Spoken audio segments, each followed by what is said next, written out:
lang na gagawin mo, i-check mo rin yung lever mo kung nasa park, ang handbrake mo, kung okay ang pagkakahila, tapos ang inyong brake pedal, tapos yung inyong accelerator. So ayun yung brake pedal, ito ang accelerator. Kapag po ikaw ay gumagamit ng automatic transmission at ikaw ay aabante na, siyempre ang unang-una mong gagawin, aapakan mo yung preno dahil hindi mo po maililipat ang iyong lever sa reverse or sa drive or sa neutral kapag hindi mo apak ang preno. Pakita ko sa inyo ha. Bibitawan ko ngayon yung paa ko dito sa brake pedal. Ayan. Naka-handbrake naman tayo at naka-park. I-try kong ilagay ito sa reverse. Hindi mo yan mailalagay kahit pindutin ko pa itong shift lock.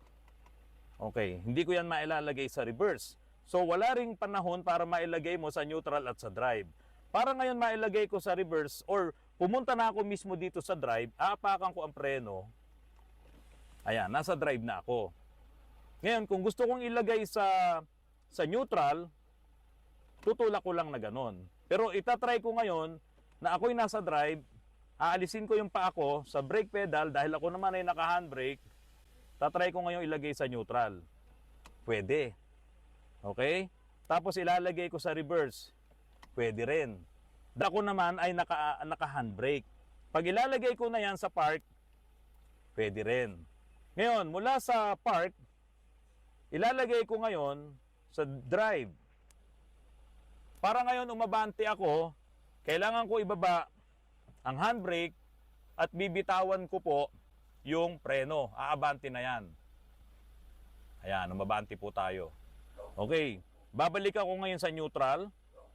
Ayan. So, syempre yan, hindi aabante yan unless ikaw ay pababa or paakyat. Bibitawan ko ang preno ko. Yan, hindi siya umabante. Ngayon, pupunta ngayon ako sa park. Syempre, hindi na abante yan dahil kakagat na yung ating parking foul doon sa loob ng transmission. Pero, i-handbrake ko na yan.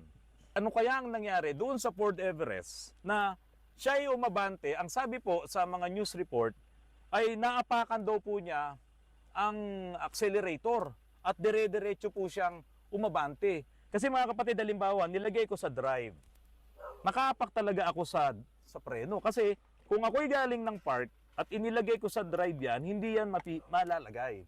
Hindi gagana. So para gumana yan, dapat ako'y nakaapak sa preno, ilalagay ko sa drive. Ayan.